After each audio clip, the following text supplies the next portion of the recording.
اسی لیے فرمایا گیا کہ قولوا قولا سدیدا۔ ایک مرتبہ ایسے ہی موقع پر حضرت معاذ بن جبل رضی اللہ تعالی عنہ، ان سے ہم پوری طرح متعارف ہو چکے ہیں، ایک بڑی طویل حدیث ان کی ہم پڑھ چکے ہیں،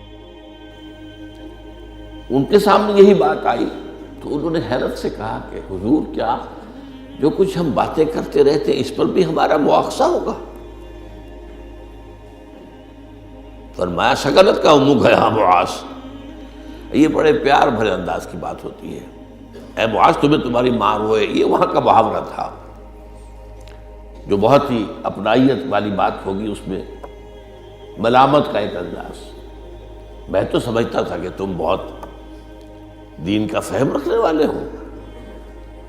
اس کے بعد آپ نے فرمایا لوگوں کو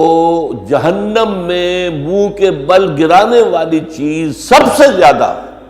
زبان کی کھیتیاں ہیں، حصائد السنتکم، زبان سے جو لفظ نکلتا ہے وہ ایک بیج بن کر آخرت کی سرزمین میں بویا جاتا ہے۔ اب اگر برا ہے تو کانٹے دار پودا اس سے نکلے گا، جھاڑ جھنکاڑ، اور یہ تمہیں جا کر پھر کاٹنا ہوگا قیامت کے اندر۔ حصائد اس کو کہتے ہیں کھیتی کا کاٹنا جو ہوتا ہے، حب الحصید۔ دو قسم کی نباتات زمین پر ہیں، ایک تو وہ جو پودا اور درخت موجود رہتا ہے، پھل آپ اتار لیتے ہیں، اگلے سال پھر پھل آ گیا، پودا وہی کا وہی ہے، اور ایک وہ فصل ہوتی ہے گندم کی ہے، چاول کی ہے، گنے کی، وہ آپ نے کاٹ لی، اس کو کہتے ہیں حصید۔ حصائد السنتکم، تمہارے زبانوں کی بوئی ہوئی جو کھیتیاں ہیں، سب سے بڑھ کر جہنم میں گرانے والی شے وہ ہے۔ اسی میں بلکہ ایک ذرا اور حدیث بھی ہے،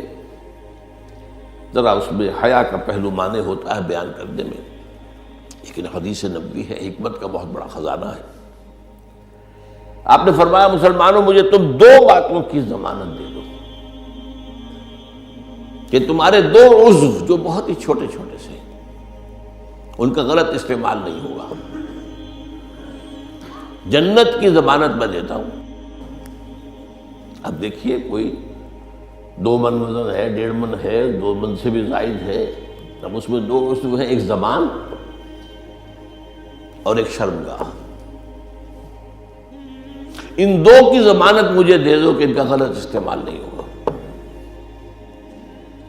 باقی پورا جسم جو ہے اس کی جو بھی حرکات و سکنات ہیں ان کی گویا کہ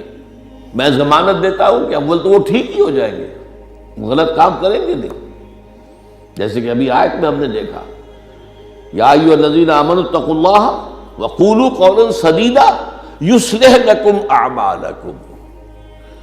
یہ کلام جو ہے شرطیہ ہے، اگر تم یہ کرو گے تو اللہ تعالیٰ تمہارے سارے اعمال درست کر دے گا، وَيَغْفِرْ لَكُمْ ذُنُوبَكُمْ، اور کبھی اگر خطا بھی ہو جاتی ہے انسان سے، ظاہر بات ہے الانسان مرکب من النسیان والخطا،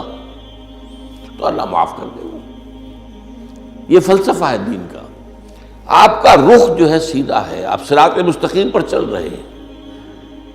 یہ چلنے میں کہیں پاؤں پھسل گیا، گر گئے، پھر فوراً اٹھے پھر چلے تو اللہ معاف فرماتا ہے ان چیزوں کو، لیکن زندگی کا رخ ہی ٹیڑھا ہو گیا، اب تو معاملہ بالکل برعکس ہو گیا، اب تو جو قدم اٹھ رہا ہے وہ غلط رخ پر جا رہے ہیں، جتنا آگے بڑھیں گے صراط مستقیم سے اتنا ہی دور ہوتے جائیں گے۔ رخ سیدھا رہے، اللہ کے احکام اور اس کے رسول کی سنت، اس پر رخ پہ آدمی چل رہا ہے، جو اللہ چاہتا ہے عبادت رب، شہادت علی الناس اور اقامت دین کی جد و جہد، اس میں انسان لگا ہوا۔ اب خطا ہو گئی، غلطی ہو گئی، لغزش ہو گئی، کیونکہ مجھے یاد ہے آج تک اپنا ایک واقعہ میڈیکل کالج کے 5th ایئر کا، ذرا دیر ہو گئی تھی، فرسٹ لیکچر ہمارا ہوتا تھا جو سرجری کا، ڈاکٹر امیر الدین، وہ بڑے سخت تھے، 5 منٹ کی مہلت دیا کرتے تھے، اس کے بعد دروازے بند، اس کے بعد آپ آئیں گے تو پھر آپ داخل نہیں ہو سکتے۔ تو میں تیز چل رہا تھا، بارش ہوئی تھی، سائیکل پر تھا، سائیکل پھسلی میں گرا، گرتے ہی بجلی کے مانند اٹھا مجھے آج بھی یاد ہے کہ میں حیران ہوا کہ میں جب اٹھ چکا تھا تو مجھے معلوم ہوا کہ میں گرا تھا۔ یہ ایک کیفیت ہوتی ہے کہ آدمی جو ہے، ایک یہ ہے کہ گرا ہے تو پڑا ہے وہاں پر، تو ایک تو یہ ہے کہ گناہ کے اوپر ڈیرا لگا لیا جائے، ایک یہ ہے کہ گناہ ہو گئے فوراً اٹھے، جس کو سورہ نساء میں کہا گیا ہے ثم یتوبون من قریب، فوری طور پر اگر توبہ کر لیں تو اللہ تعالیٰ لازماً انما التوبۃ علی اللہ للذین یعملون السیئات ثم یتوبون من قریب، کوئی گناہ تو ہو گیا، خطا تو ہو گئی، فوراً توبہ کر لے، اللہ تعالیٰ صاف کر لے گا فوراً۔ اللہ نے اپنے ذمے لیا ہے، اپنے اوپر لازم کر لیا ہے۔ تو اس اعتبار سے حضور نے فرمایا کہ یہ دو اعضاء ہیں، ان کی ضمانت مجھے دے دو کہ ان کا استعمال غلط نہیں ہوگا تو جنت کی ضمانت مجھ سے لے لو۔